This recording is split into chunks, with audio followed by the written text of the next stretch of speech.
ఇలా కుర్చీ కుర్చీ గోడకు వేసుకుంటే ముందు కూర్చోడానికి ఇబ్బంది లేకుంటే మనకి ఎప్పుడే గోడకు వేసుకొని ఇబ్బంది.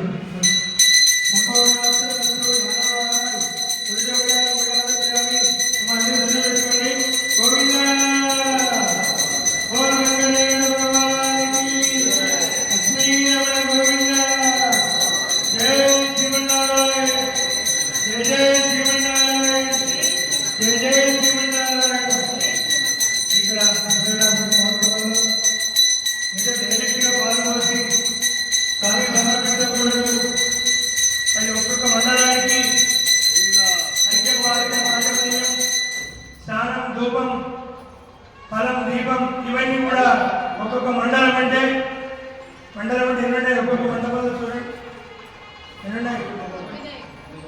9 గంటల మండలం. ఇలా 12 into 9 108. కాబట్టి దీనికి ఒక ప్రమాణం ఆగమ శాస్త్రంలో నిర్ణయం చేశారు. అంటే ఈ రకంగానే పూజ చేయాలి, ఏదో నా ఇష్టపడి చేస్తే నడవదు.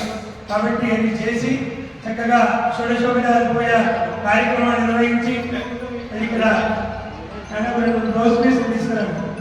బ్లౌజ్ పీసులు ఒక 4 ఎకరాలు వేసి మళ్ళీ స్వామికి ఇప్పుడు అధికవాద్యం మాత్రం ఇవన్నీ కూడా ఇచ్చేసి తిరుమంజనం అంటే మంజకాపు రమ్యామనంతో స్వామికి చక్కగా ఇవన్నీ కూడా తైలాభ్యంగనం చేసి మళ్ళీ దంతధావనం ఎక్కువాలి కదా. కంటూషన్ అంటే దంతధావనం అంటే ఏంటి?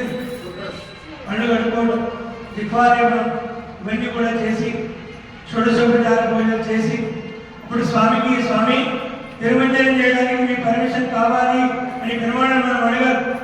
ఏదో తీసుకొచ్చి డైరెక్ట్గా తిరుమంజనం వేయదు అని ఆయన పర్మిషన్ తీసుకొని చేయాలి. కాబట్టి ఇవన్నీ కూడా లోపల జరుగుతాయి. మీరందరూ కూడా ఎన్ని పనులున్నా సరే వాడు చాలా ముఖ్యమైన రోజు భీష్మ ఏకాదశి. అంటే భీష్మ ఏకాదశి అంటే భీష్మాచార్యుల వారు మీకు తెలుసు, పితామహుడు మహాభారత యుద్ధంలో మళ్ళీ ఎన్నో విధమైనటువంటి మళ్ళీ నైపుణ్యం గలవారు. స్వామి ఇక్కడ ఈ రోజున మనందరికీ కూడా విష్ణు సహస్రనామాన్ని మనకు అందించిన రోజు.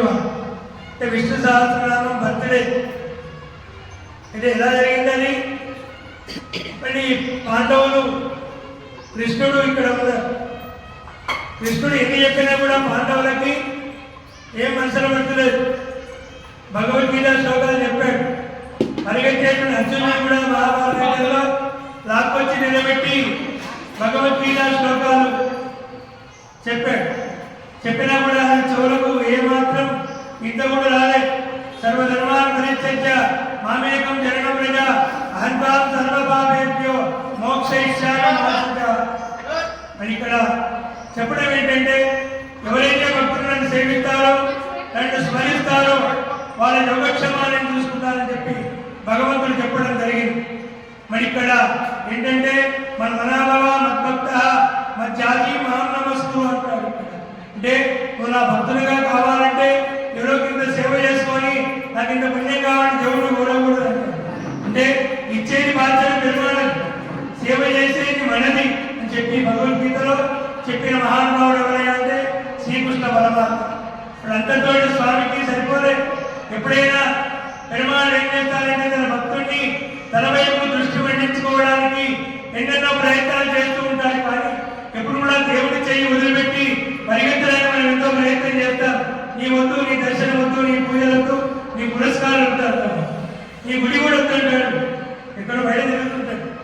ఎప్పుడు యారికి వస్తున్న వాడికి ప్రాణ ప్రయాణ సమయే కపవాత పిత్తై కంఠావరోధన వినవు స్మరణం కుదస్తే ఇక్కడ కులశేఖరాడు వారు ఎప్పుడు యారికి వస్తారంటే వారు ప్రాణ ప్రయాణ సమయం ప్రయాణాన్ని రెడీ అయినప్పుడు వారికి అప్పుడు దేవుడి యారికి వస్తారట.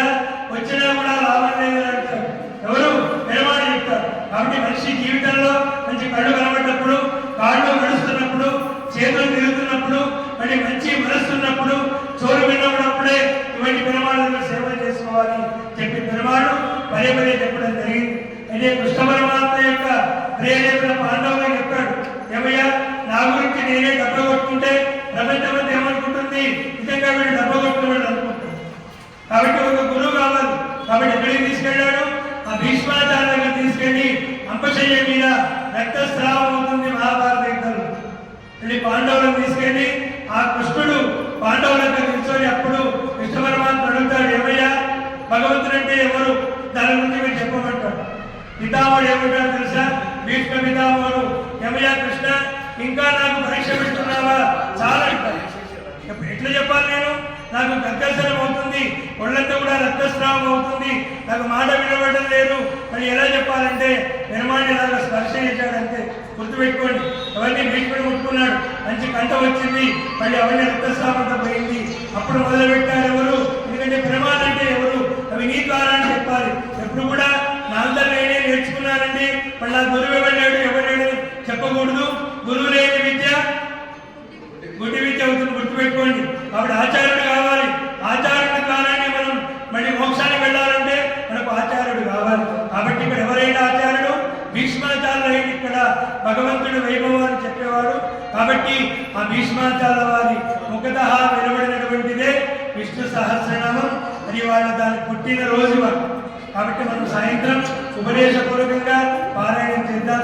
ఇక్కడ స్వామికి అది బ్రహ్మాండంగా అది షోడశోపచార పూజలు చేసి అభిషేకం చేసి అలంకారం చేసి పట్టు వస్త్రాలు కట్టించేసి స్వామి నివేదన చేసుకొని సాయంత్రం మనం 6 గంటలకు ఈ యొక్క విరాట్ పారాయణాన్ని మనం చక్కగా అందరం జరిపించుకున్నాం.